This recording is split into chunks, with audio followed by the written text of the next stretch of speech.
Kim and I retired. She was 37 and I was 47, 10 years apart. Took us 10 years. But all we did was get richer after that because we found our formula. And our formula wasn't go to school, get a job, work hard, save money, get out of debt, and invest in the stock market. That wasn't our, nothing wrong with that formula. It just wasn't our formula. What was your formula? Play Monopoly. Yeah. 4 greenhouses, Red Hotel.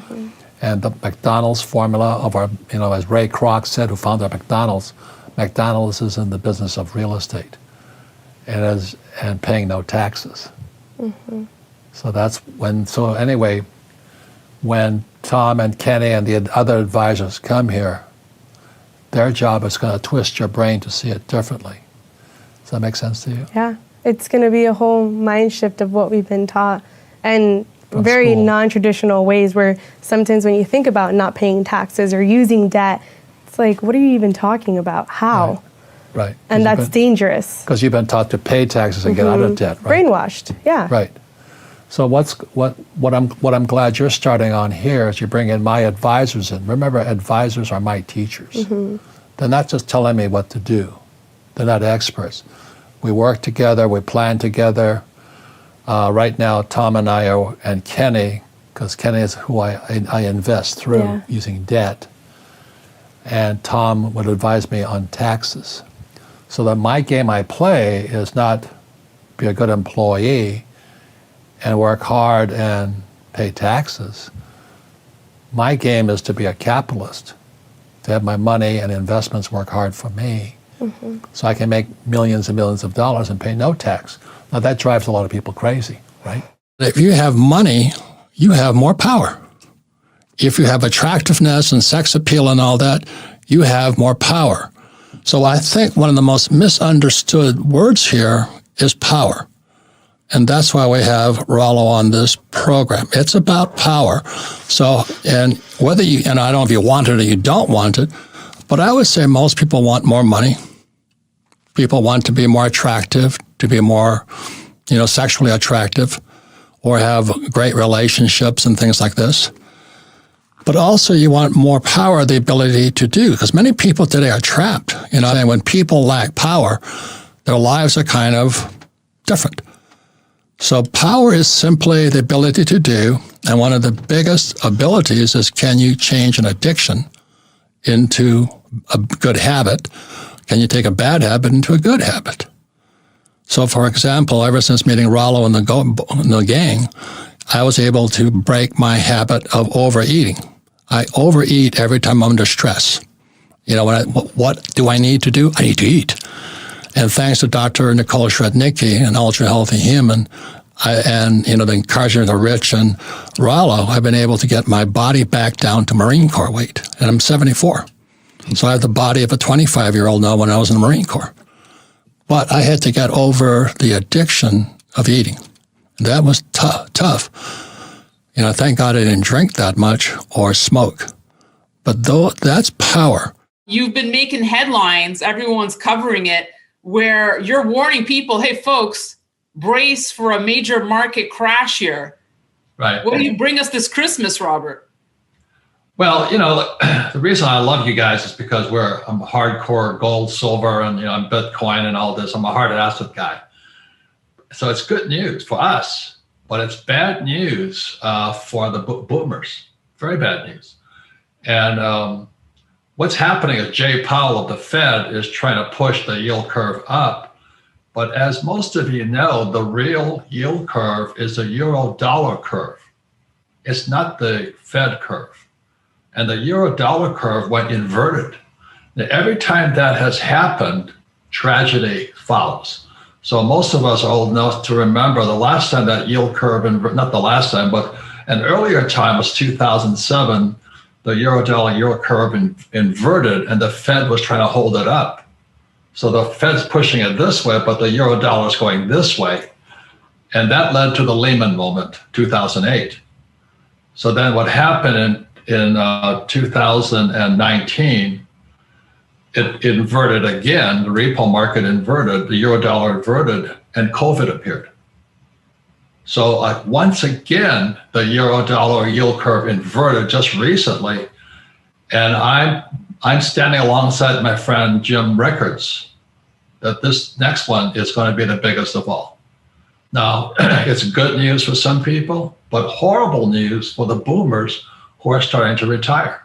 So if you're a stock market person and you're counting on the stock market to keep you alive, Yep. Let's say you're 65 years old and you're going to live to 85, you might be in serious trouble.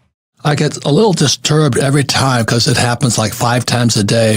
A young man or young woman come up to me, oh, I'm getting my real estate license. Oh, I'm buying real estate. I said, at the top of a market? So the reason I highly recommend, if you subscribe to only one newsletter, there's lots of them out there, is Bert Dohmen, D-O-H-M-E-N, Capital Research, his Wellington Report. And again, he has his free book, his free advisory, Surviving Soaring Inflation, The Opportunity of a Lifetime. And this is it here, just, you can get it. And The Opportunity of a Lifetime. And I agree 100% with him. You have no idea what it was like. Some of you were too young. I'd go into a Chinese restaurant and they had whiteout on all the menus. I like Chinese food. But anyway, so one day rice would be $1, next day it'd be $2. And they had to keep whiting stuff out. I'm going, holy mackerel. And then I put together, when I was flying in Vietnam, why my rich dad, who was Chinese, said, watch out, because they took the dollar off the gold standard. They're going to print money. And it's called money supply, not interest rates. That's exactly what Bert was just saying right now. So they're going to try and raise interest rates to slow down the economy, and they're going to exacerbate. We're in a recession already because things are slowing. The velocity of money is slowing at high rates of speed. But also, it's going to crash the economy, and we may be going into a depression. Now, oh, you're such a bad news guy. I tell you something. I learned more in the 70s than I do today. Because when I was trying to put a real estate together when interest rates are 20%, you get really smart. I mean, I had to be creative and all this to still make it cash flow. So, ladies and gentlemen, it's only how smart, how creative, how smart you are in the future and how resourceful and resilient you are. Because I'm afraid Bert's correct. This is May 2022. I think we're heading into a depression. There's going to be a recession. That's a given. We're already there technically. But a depression is going to be a whole nother Megillah. And some people will be wiped out. Exactly as Bert says, the last depression gave us communism. I invest with Kenny McElroy in real estate. So let's say he buys a building for $1 million to keep the numbers simple. He increases the rent so that he refinances the building at $2 million. So we have $1 million in debt. He borrows out another $1 million. We now have $2 million in debt. And he and I get the $1 million extra. How much in tax do we pay for that extra $1 million? Zero. And who pays the debt? The tenants. The tenants. Rich Dad's World teaches capitalism. So I'll read you something because this comes from this book here, The Capitalist Manifesto. Because years ago, 1965, I read this book here, The Communist Manifesto by Marx. And Marx was just like my poor dad, an academic. And the trouble with academics is they're poor. They have no idea how capitalism works. So stay tuned at the end of this program to find out how capitalism works. So once you understood this, I understood my rich dad, why he did things the way he did. And my poor dad hated my rich dad. My rich dad's my best friend's father. And rich dad had all these houses and he paid no taxes and he owned hotels. He was playing Monopoly and rich dad paid no taxes. And my poor dad, being a communist but didn't know it, he hated the rich. And that's what Marx did. Marx hated the rich. But I want to read you a quote from Marx. So all of you who believe that paying taxes is patriotic, this comes from this book here, The Capitalist Manifesto. And this book here, The Communist Manifesto, it says here, a heavy or progressive or graduated income tax is necessary for the proper development of communism. Let me read it again to you. This is Marx's words. If you want to verify, just read this book here, okay? It says, a heavy or progressive or graduated income tax is necessary for the proper development of communism. And that's what's happening in America. So if you want to be a communist, you stay on this side here. You want to be a capitalist, you come to this side here. And again, Rich Dad's World offers you opportunities to understand this side, not this side here. So anyway, that's why Tom is one of my go-to guys, because the less tax I pay, the more capitalistic I become. That's right. The freer I become. How do we generate cash flow, passive income, which is one of the tenets you preached in Rich Dad, Poor Dad, in today's high inflationary environment? Well, I'm still a real estate guy, but I've never been a flipper. You know, guys were buying a house for $10,000 and selling it for $20,000. I don't do that stuff. I buy income producing real estate. Like if you owned farmland and it's producing, let's say, alfalfa, that's an asset. I own cattle. I own Wagyu cattle, because what I sell is the Wagyu bull's semen. You know, there's cash flow. I should change that to semen flow. And what that's hanging behind me is, you know, George Gammon.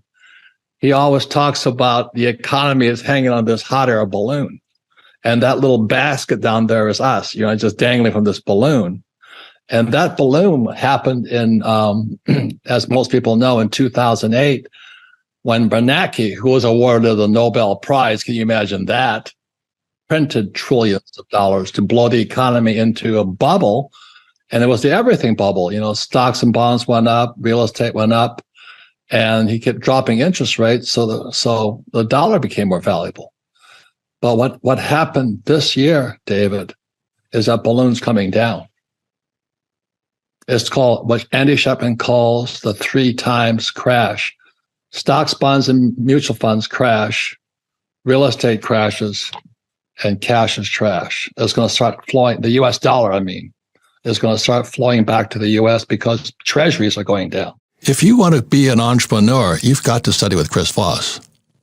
I mean, the number one skill of an entrepreneur is communication. You can call it negotiation, you can call it sales, you can call it whatever you want. But as my friend Blair Singer says to me all the time, he says, sales equals income. Do you know? And when I find somebody who can't sell, it's their income is low, or vice versa. But more than that, we interviewed Chris years ago when his first book came out, Never Split the Difference. And I hate to say I didn't read the book, but I will read the book now. I would admit that.